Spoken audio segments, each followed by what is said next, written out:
सायाव जयै मोननै ओनसोलखौ लानानै जोङो जोंनि माने निर्बाचन बा इलेक्सन फोसावनाय हाबाफारिखौ लादोंमोन। हाजार हाजार रायजो राजाफ्रा ओंखारबोदों।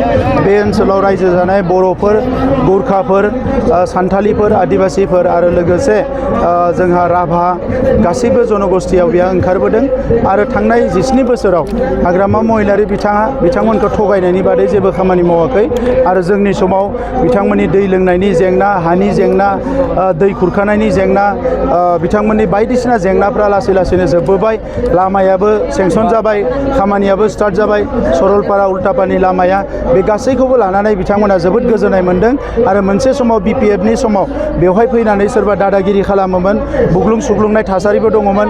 नाथाय UPPLनि समाव बिथांमोना जोबोद आलो गोजोनै संसार जानो हादों।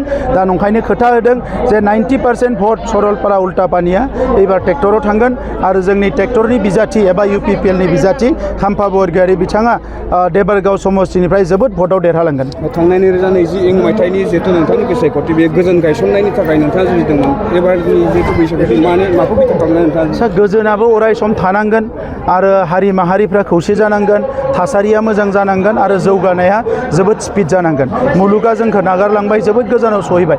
दा बे समाव जों थाद'नायनि बाथ्रा गैया।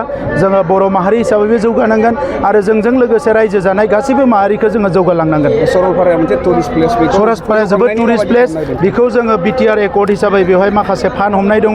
बे फान्डनि गेजेरजों अलरेडि बेवहाय जोङो फोसावदों जे बेवहाय भुटान इन्डिया फ्रेन्डशिप पार्क मोनसे बानायगोन आरो बेजों लोगोसे 10 कोटि रांनि मोनसे बेवहाय गिदिर मोनसे माने टुरिस्ट गेस्ट हाउस बेवहाय लुनो थांगासिनो दङ, जाहाथे टुरिस्टफ्रा फैबा बेयाव थाफैनो हायो।